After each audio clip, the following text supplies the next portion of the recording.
it's okay to be alone. It's also okay to be unhappy. It's okay to be unhappy sometimes, man.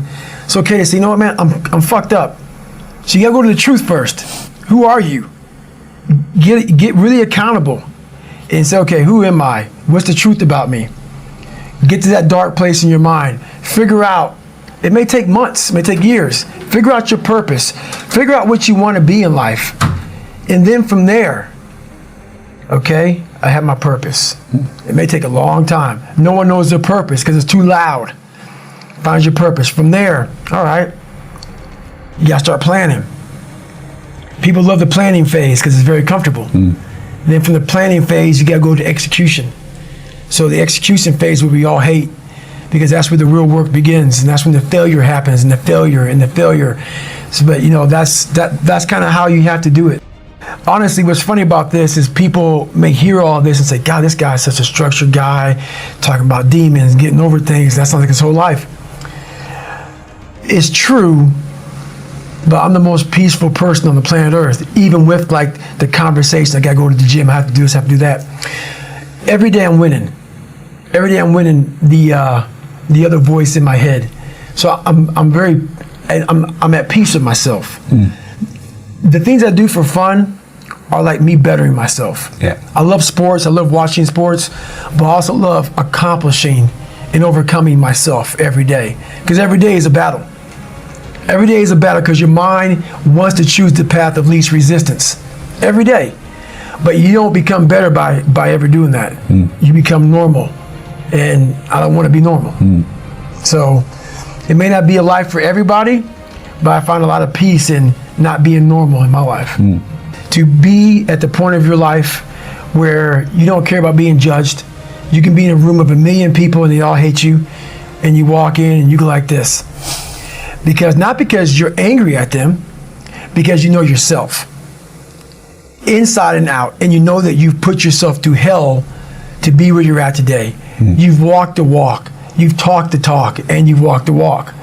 And that's, to me, what it's all about. It's all about putting those boots on the ground and getting after it every day. And once you do that, you have a feeling about yourself that no one can ever take away or even understand. Yeah. Oh yeah, life beat me the fuck up. Bad. I mean, I was knocked out in the 12th round of a 15 round, heavyweight bout. I was knocked out. But what happened was, in the 12th round, when the challenger turned his back on me, I was getting the fuck up. And I got up and won the next 3 rounds and knocked that motherfucker out in the 15th round.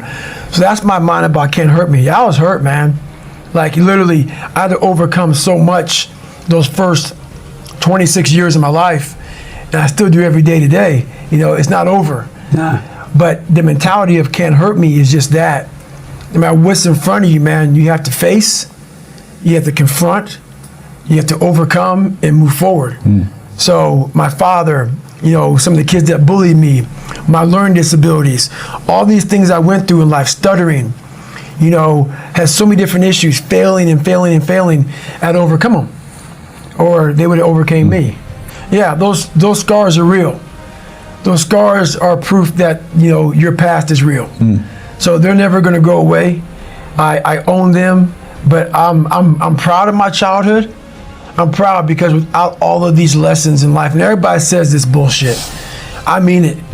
I mean it, because I was able to look at my childhood and how I grew up as the ultimate training ground for my life. There has to be some people on this planet Earth who have my mentality. As gross as it is to some people, and as far off as it is and not understood, there has to be some people like me on this planet Earth. Has to be some warriors out there that are able to take this mindset and do something with it. So that right there, once you are able to look at your life and realize that all these bad things are actually the ultimate training ground for what you're going to, encounter in life, you start looking at your past very differently. I was angry once I was able to uncover the rug and look at all these different shells that I collected over the years and say, wow, that fucked me up. And that one fucked me up even worse than that one. And shit, that one was real bad. And because what happens is when you start to collect all these shells, and these shells are bad things of your life, and you put them in your nice treasure chest and you hide them, you know, because it reminds you of where you were at, but you don't want to visit them all the time. When I started visiting these shells, I was like, my God, man, it was a tough way to go. But now looking back on it, man, I don't have any more shells. So now you have to learn now what's your passion? Yeah.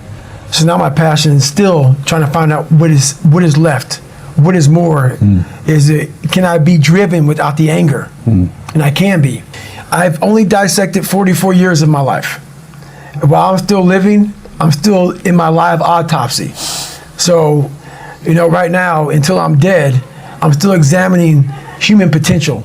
How far can the mind go? How far can we go as human beings? So that's, you know, I call myself the Stephen Hawkins of the mind. You know, he was obsessed with everything he ever dove into. You know, the guy couldn't walk or anything, you know, so he was like, the mind, that's one thing he didn't want to lose. And I became obsessed with it because it's the one thing that controlled me. So I became obsessed with this.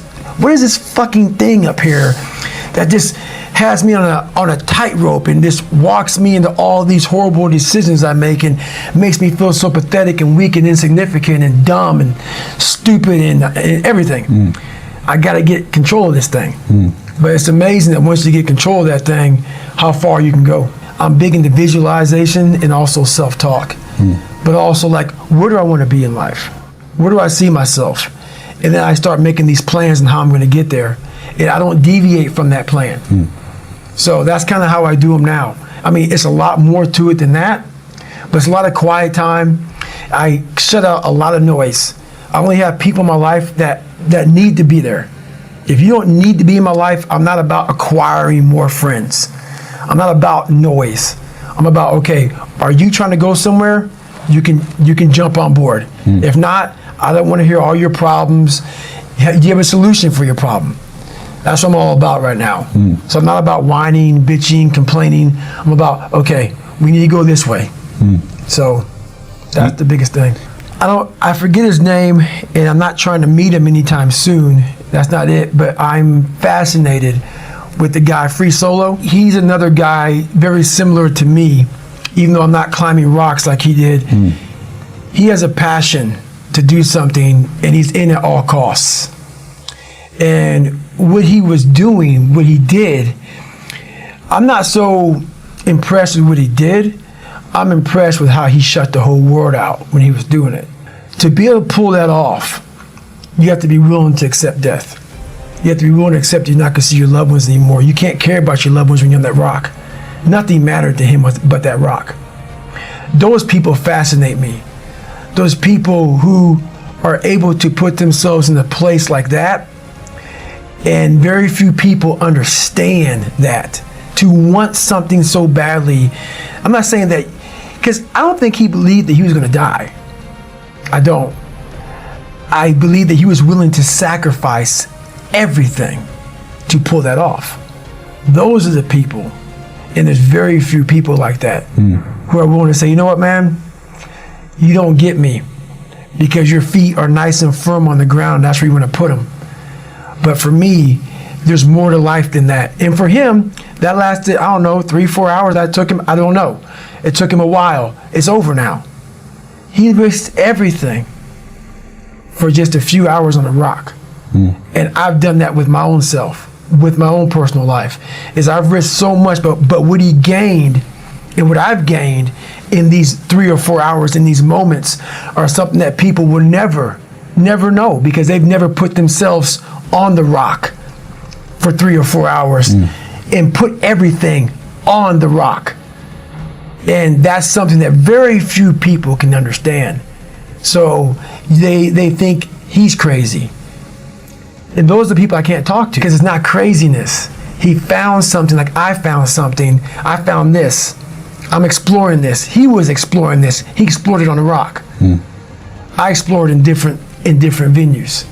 So those are the amazing people. That's what I find amazing, who are willing to say, look, honey, I love you, but you have to understand something. I have to go away for a while here. I may not be with you all the time because it takes 100% focus to pull this off. I need quiet. I need dedication. I need sacrifice from myself. And I need full support because it's going to cost everything to do this one thing that takes 3 or 4 hours. That's the dedication I'm looking for. Right. And that's the dedication that does not exist in this world. Does not. But what makes it so crazy to me is so many people have that ability. They haven't taken the time to see what they want in life. Therefore, he's crazy. I'm crazy. They put a title on us. And you know what a title does to people? A title is the greatest separator of all time. It allows you to go away in your comfort zone saying, he's just nuts. He's special person. That gives you a get out of jail free card. You can go ahead and be normal now because we're special people. No, we found what we want in life. That's all it is. That's all it is. And very few people, they're all confused. Life's confusing because they make it confusing. So in the first 100-mile race I did, I wasn't prepared for it. And I won't go deep into the story, but I detail it well in the book. Basically, I ran 101 miles in 19 hours and 6 minutes unprepared. Shit on myself, pissed blood down my leg, had 30 miles to go. Horrible, worst pain in my entire life. In that 19 hours and 6 minutes, and that's all it was, I lived 100 years. I was able to pack 100 years in 19 hours and 6 minutes. All the emotions, the highs, the lows, the trauma, the failure, the success, the victories, everything you can put in a life, I put it in 19 hours and 6 minutes. And the beauty that comes out the other side of that, what happens in that time frame when you're at mile 70 and you're all fucked up and your body is destroyed and you have 31 miles to go, and you now have 31 miles to go, you're in the worst shape of your life with 31 miles to go. It's in that 31 miles that I was able to crack open another part of the human mind, a part that very few people are able to examine because why? They're not willing to go there. Like back to the rock. I guarantee you, when he was climbing that thing and he had ropes on, he was thinking, shit, man, I can only imagine this is going to be with no ropes at all. Making some of these moves that I'm falling with ropes. You have to go to a different focus.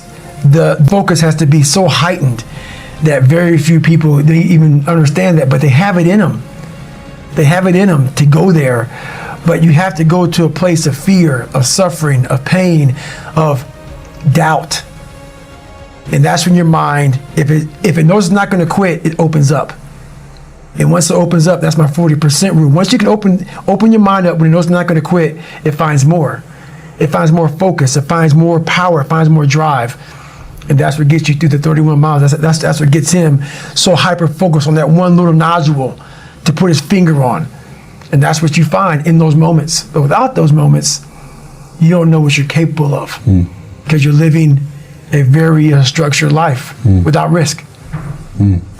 It's not addictive at all because you don't want to live there, but it's definitely a place that makes you look at people very differently.